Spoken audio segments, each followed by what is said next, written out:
Good evening. You are listening to 1019 WDET FM, Detroit's NPR station, your connection to news, music, and conversation. And we are back again for another Live from the Cellar, a presentation of live music from the Detroit Jazz Festival Foundation. And back again with me this month is the president and artistic director of the Detroit Jazz Festival, Chris Collins. Chris, how you doing? I'm doing well. This is becoming a monthly date for you and I, whether we like it or not. Yeah, it's always great to get caught up with my old mentor, teacher at Wayne State, and a good friend. So I'm really looking forward to tonight, Chris. The music tonight isn't live, it's pre-recorded. But Chris, what can you tell us about the band and the music that we're going to hear tonight? Sure. Well, the exciting thing is this program has never been seen or heard. We recorded it early on when we had the group here. And so while it isn't live at the moment, it is a brand new program and it was recorded live in real time. So what you hear is what happened. The group is called AK Squared and it features Albert Quo, Austin Clune, Caelan Cardello, Jesse Lear, and Tyler Santee. These names may not be as familiar with the Detroit crowd because these are the winners of the 2020 Detroit Jazz Fest Foundation Collegiate Combo Competition, which we reach out nationally and select several finalists that fly into town and play together at the Dirty Dog Jazz Cafe. And then the winner plays the following night, the whole night at the Dirty Dog, and returns for a performance at the Detroit Jazz Festival, which anyone who watched last year saw AK Squared, a wonderful group of young artists from New Jersey, New York, and that crossover area. So it's a lot of their original music with a few standards creatively done, and pretty special band, pretty swinging band, I'll tell you that. The Detroit Jazz Festival has always played, a big role in education and jazz education in Detroit here and all over Michigan, and this performance is just a great example of that, Chris. Yes, in fact, this is a timely Jazz from the Cellar because on August the 5th here in Detroit, we have the 4 finalists coming in for our Collegiate Combo Competition 2021. The winner will be selected that night and announced. They'll play August the 6th at the Dog, and they'll return for the Detroit Jazz Festival 2021. So it's right upon us. And of course, if there are any other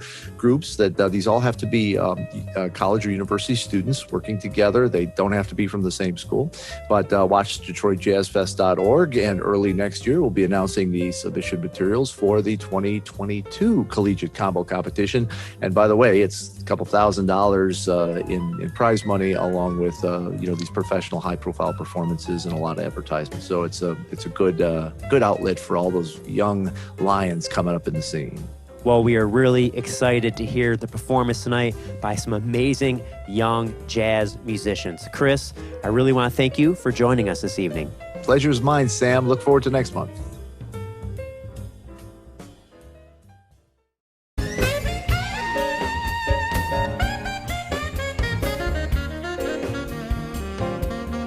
Welcome to the Detroit Jazz Festival Foundation's Jazz from the Cellar. On tonight's episode, we hear from the winners of the 2020 Detroit Jazz Festival Foundation's Collegiate Combo Competition, presented by Bingham Legal and Central Michigan University. AK Squared, featuring Albert Quo, Austin Clune, Caelan Cardello, Jesse Lear, and Tyler Santee. This episode of Jazz from the Cellar is brought to you by MGM Grand Detroit and your generous donations. You can hear the 3 finalists for the 2021 Detroit Jazz Festival Foundation's Collegiate Combo Competition, presented by Bingham Legal and Central Michigan University, on Thursday, August the 5th, live from the Dirty Dog Jazz Cafe. To learn more about the live stream and how your Collegiate Combo can enter the 2022 Detroit Jazz Festival Foundation Collegiate Combo Competition, please visit DetroitJazzFest.org. Now, let's get to the music.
Jesse Lear, and I was born in the Boston area, but I now live in New Jersey. So Cool. Yeah.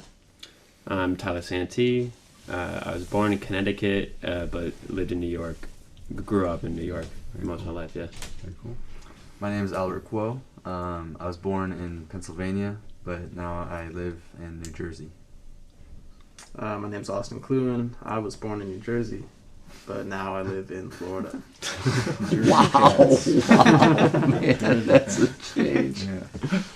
I think I'm the only one. I'm Caelan Cardello. I was born in New Jersey and I still live in New Jersey. Oh, good for you. And collectively, AK squared. Yes, right? yes, Squared. yes, The sir. two AKs are. AK. Albert Kuo and Albert Austin Klewan, Kuo. Austin Klewan. Well, let's talk a little bit about the music, because I mean, the thing that I was really impressed with when I heard your tape, and as you can imagine, the first time I and all the judges hear the tape, we don't know who they are. We're just listening to the music, and right away, a couple things struck me. First, it was the depth of your original repertoire, which was really cool and seems to be really important to the band. Right. Tell me a little bit. I mean, that was you guys formed as an ensemble, and a strong ensemble it is. Was that idea of original compositions always part of your goal? Did it just kind of show up? Tell us a little bit about that. Well, I mean, so we all attended Northwestern University, and so we were all in this group together. And so the way they do it at Northwestern for the small groups is that you do a lot of arranging of other people's tunes, and then you write your own tunes. So we all have had tunes that we've all written and played with each other and performed. So we figured we had all these tunes, and after discussing it with our teacher, we decided we should just play our originals, and since we have the opportunity to be in Detroit, And who knows, showcase our music. Mm-hmm. Yeah. And also, I believe Jesse and I, our original compositions we wrote them during the quarantine period, so for me, this was like one of the first times I actually got to perform it live. Very good. And what was the title of that one, so we know? Mine was titled Boo and Bam.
What's your thought about taking what you do, something that is very much a live performance art, and doing that in this different environment that we've all been subjected to? How is it? Has it fed you?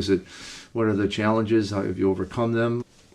I think we did as much as we could during this time to try to play together. I know last quarter in our school we made like virtual recordings because that's, we all live in separate places. We can't really meet up to play, and like that was really helpful because that's all we could do really to get a sense of playing what it's like together. But gradually we're just trying to progress through these times, and through a couple rehearsals we did for this event. That was like some of our first times playing together since the quarantine period happened. But now, like playing at the Dirty Dog last night, that was really nice because it's the first performance we all did. And then I'm assuming we're gonna be rehearsing up until the festival in September, which will be great. And we're just looking forward to get back into the swing of things. Good words. Do you think there's certainly in every industry on the planet, there's been a lot of infrastructure built up around the whole distance thing and using technology in new ways, and certainly I've seen it in music for better or worse. Do you have any thoughts or maybe insights about anything positive or structures that have come out of this environment that might be actually valuable to the art moving forward? Well, this doesn't have to do with specifically jazz, but I think people as a whole are getting a little less indifferent, sorry, and paying a little more attention to what's going on politically, culturally, socially, and everything like that. So I think just a more awake audience and a more awake people, I think, will have positive effects on jazz. I think they go hand in hand in indirect and direct ways. But specifically jazz, I think it hurts it for the time being, given that it's an improvisatory music.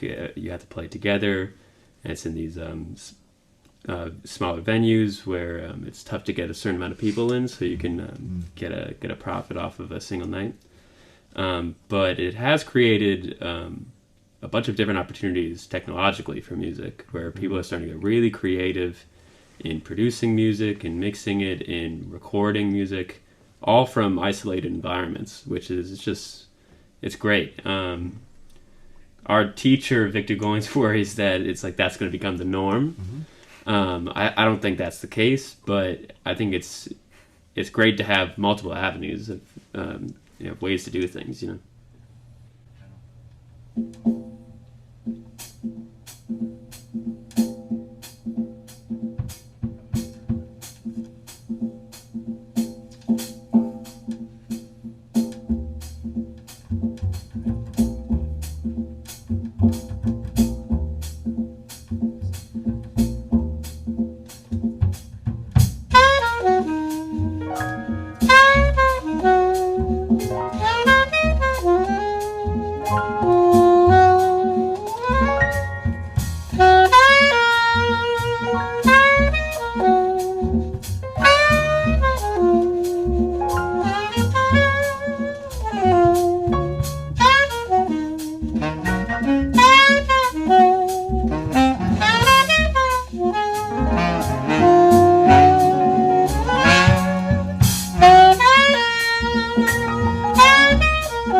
So, how do you go from all this study of existing stuff and the transcriptions and learning repertoire to finding your own voice? Any thoughts about that?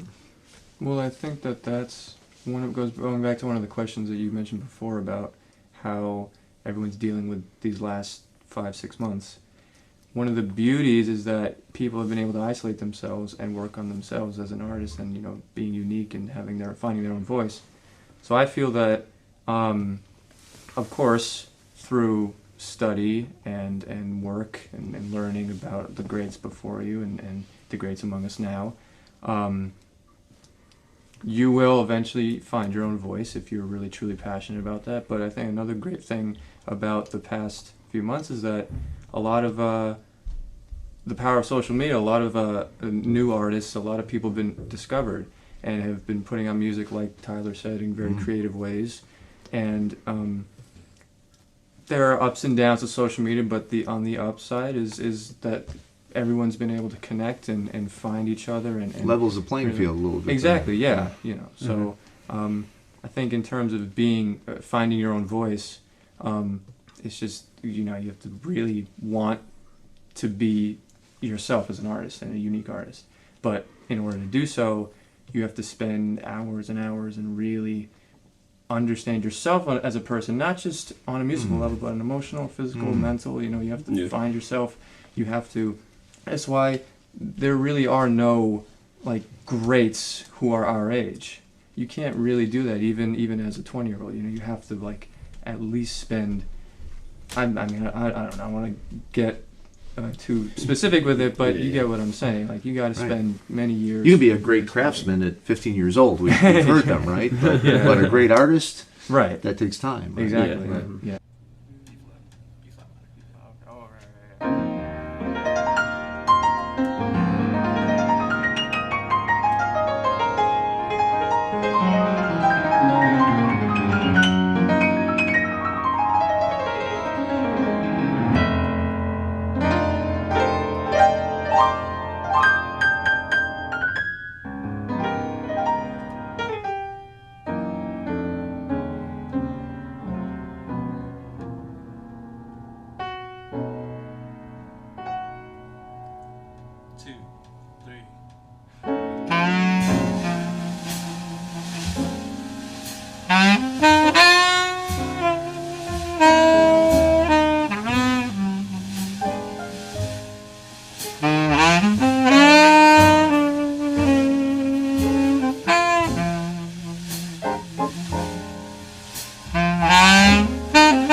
There seems to be a true attachment to the traditional evolution of the underlying rhythmic importance of what you play, and you all seem to do it cohesively.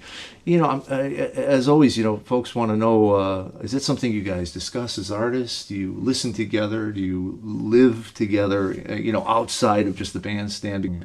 Well, we spend most of our time in the hotel, but all listening to music together. Very cool. That's one. I've been studying with Willie Jones III the last 4 years, and he's straight out of that traditional swing type of vibe. He's coming straight out of Billy Higgins, and because of that influence he has had on me, I've checked out Billy Higgins, Philly Joe Jones, Art Blakey, just because he just stressed those people to me.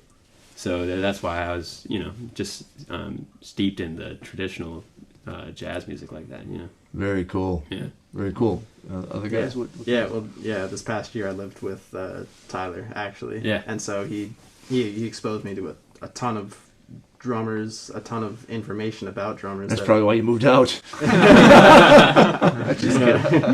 No, but I wouldn't have necessarily thought of those things right away, you know, the way that he listens for drummers' ride cymbals and how they comp with their left hand. These are things that horn players wouldn't think of right away when checking out drummers. You know, they wouldn't even know where to look necessarily when checking out drummers. So I think that was influential for me. And I think we all have had teachers that are really steeped in the not the swing tradition, as you said, to not put it in an era, but you know, it's a swing music and it's an eighth note music, and so I think we're all really aware of that. Hi, I'm Chris Collins, President and Artistic Director for the Detroit Jazz Festival Foundation. We're looking forward to our exciting year-round programming that supports new and legacy artists, jazz education in our schools, and the proliferation of jazz in our communities and around the world. Your donations will support the 2021 initiatives, including the new Jazz Infusion education program in the Detroit Public Schools and Community District, the Detroit Jazz Festival Foundation's All-Star International Exchange Programs, which occurs in Japan, Panama, Europe, and our latest Havana Detroit Jazz Project, part of our Latino Jazz Outreach Program in cooperation with the Havana Jazz Festival. You also will support the J.C. Hurd Jazz Week at Wayne, the Youth Jazz Vocal Competition, the Collegiate Combo Competition, our Artist in Residence program, jam sessions and local jazz club programs, the 2021 preview event, events at the future Gretchen Valet Jazz Center, our Jazz from the Cellar series, and of course, our signature event, the largest free jazz festival in the world, September 3rd through 6th, 2021. You can access information on all of these events and live stream content of many on our app, Detroit Jazz Fest Live. You can get it at the App Store or on Google Play or at our website, DetroitJazzFest.org. Together, we can keep jazz free and alive in our community and across the globe for generations to come. On behalf of all the Detroit Jazz Festival Foundation team and all of the artists who make the music happen, thank you. And please be safe, healthy, and filled with joy.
can hear the 3 finalists for the 2021 Detroit Jazz Festival Foundation Collegiate Combo Competition on Thursday, August the 5th, live from the Dirty Dog Jazz Cafe. To learn more about the live stream and how your collegiate combo can enter the 2022 Detroit Jazz Festival Foundation Collegiate Combo Competition, please visit DetroitJazzFest.org.